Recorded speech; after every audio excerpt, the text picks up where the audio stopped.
Esimest korda mina sain suusad alla, ma arvan, et umbes 5 aastat. Eks see sõltub sellest, kuidas ilmaolud on, aga niisugune ümmargune 1000 oleks ilus kokku saada talve jooksul. Mõni aasta õnnestub, mõni aasta mitte. Kogu keha kaasahaarav liikumisviis. Praktiliselt kõik lihasgrupid on kaasa haaratud, jalad, käed, lisaks veel tasakaal, kõik, et see on arendav. See hea on ise tempot valida, võimalusel ka maastikut valida, milliseid ringe läbida ja loomulikult värske õhk, talvel karge, mõnus, punased põsed. Ma ei usu, et suusatamise juures vastunäidustusi on. Kui inimene on terve, siis ei tohiks probleemi olla.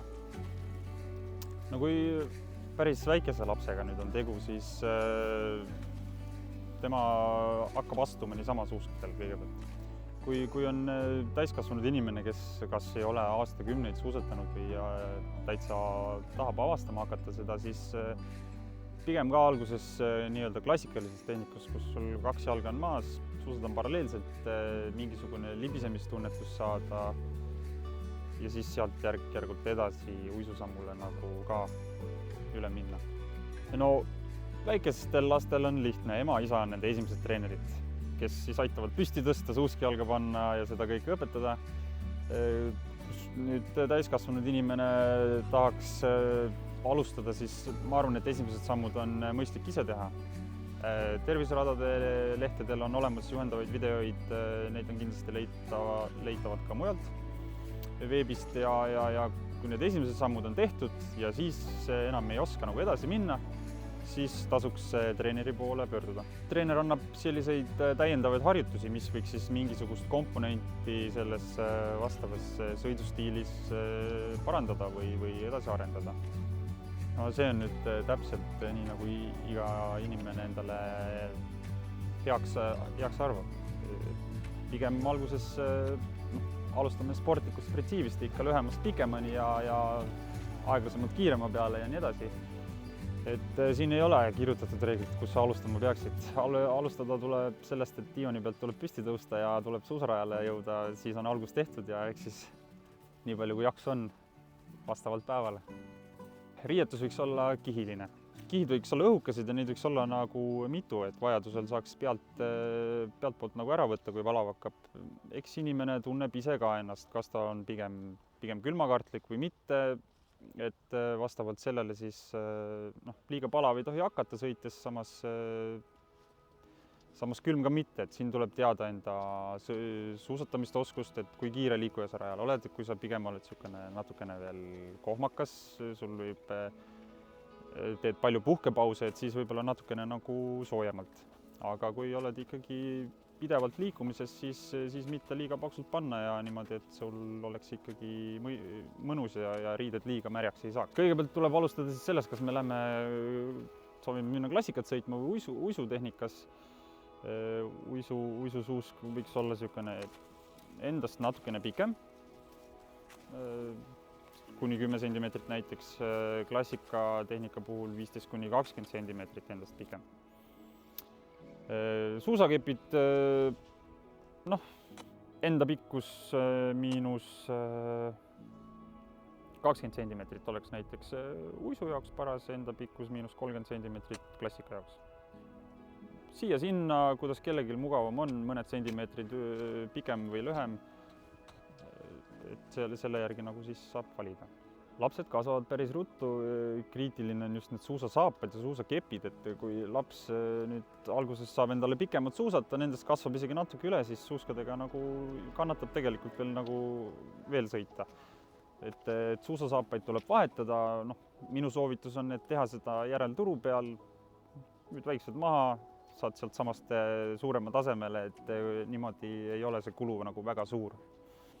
Kui nüüd päris esimesi sõite tegema minna, siis võiks kõigepealt sõbra või suusalainutuse käest need suusad võtta ja proovida. Või võib-olla ikkagi juhtub, et see suusatamine on nii vastumeelt, et siis läheks see raha nagu võib-olla raisku.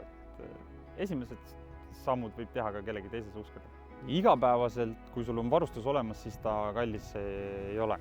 natuke suuski on vaja aeg-ajalt hooldada, spordipoes 10 eurot kord, niisugune lihthooldus umbes. Kui seda iseseisvalt teha, siis on mõned vahendid vaja, aga üldiselt, kui suusavarustus on olemas, siis ta kallis hobi enam ei ole. Jah, suusatajad teevad trenni ju ka suvel, selle jaoks on alternatiivsed meetodid, on rullsuusatamine, loomulikult ka kõik teised spordialad juurde harrastada, ju see aitab ka, aga erialaselt on rullsuusatamine ja on ka olemas erinevaid ergomeetreid, moodsamaid, kaasaegsemaid ja vanemaid, millega siis saab enda tõuketugevust ka parandada ja tehnikat ka vaja. Ja suusatrenne on üle Eesti paljudes kohtades, et endale lähim suusaklubi siis üles otsida ja nende käest nõu küsida. Nii noorte kui harrastajate täiskasvanute grupid on täitsa olemas. Et tasub endale kohalikule kogukonnale kõige lähem suusaklubi üles otsida ja nende käest küsida, kindlasti abi saab. Kui inimene on ikkagi sporti teinud pidevalt, näiteks jooksnud, rattaga sõitnud, on füüsiliselt heas vormis, siis kohe, kui suusatamine on selge, võib ta, ma arvan, enda nime sinna kirja panna ja ei ole karta miskit. Kui nüüd aastakümneid ei ole sporti tehtud ja suusatamisega ka väga sina peal ei olda, siis ma arvan, et esimene talv ei tasu seda üldse mõttesse veel võtta. Tuleks suusatamine enam-vähem selgeks saada, tuleks sellise pikaajalise, kestva füüsilise tegevusega tegeleda ja siis alustada kõigepealt ka soovi korral sellest lühemast distantsist ning seejärel alles minna pikema juurde, et ei soovita kohe tormata ja sõpradega kihla vedada ja seda 63 kilomeetrit sõitma minna, kui seda kogemust on vähe. See on ikkagi pikk ja aeganõudev pingutus. Tihti on näha neid algajaid suusatajaid, kes satuvad hirmus pabinasse, kui kiired tagant tulevad. Kõige parem on, kui see algaja suusataja tegeleks oma suusatamisega. Kiired on osavamad, küll nemad ise saavad mööda.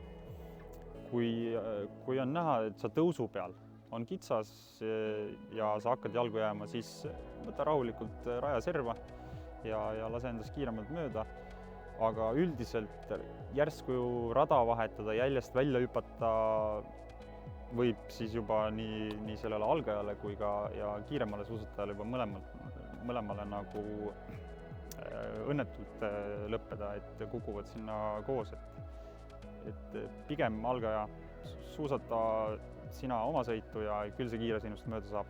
Ilma vaadates me peame lähtuma sellest, kus meil üldse siin suusaradasid tekitatud on. Tallinna inimesed, Nõmme, Pirita on kõige lähemal ja mõlemad ka kunstlumega üldiselt talvele jooksul kaetud. Terviseradade lehelt on info leitav kindlasti, kus on valgustus, kui pikad rajad, rajameistrid seda aeg-ajalt ikkagi täiendavad ja soovitan üle Eesti otsida, avastada uusi radasid ja leida siis ka endale meelepärane ja terviseradade lehelt näiteks võtta lahti enda kodukohale kõige lähem, vaadata, kas seal on suusavõimalus olemas, kas on rajad sees ja ei olegi vaja võib-olla väga kaugele teinekord seda sõitu ette võtta.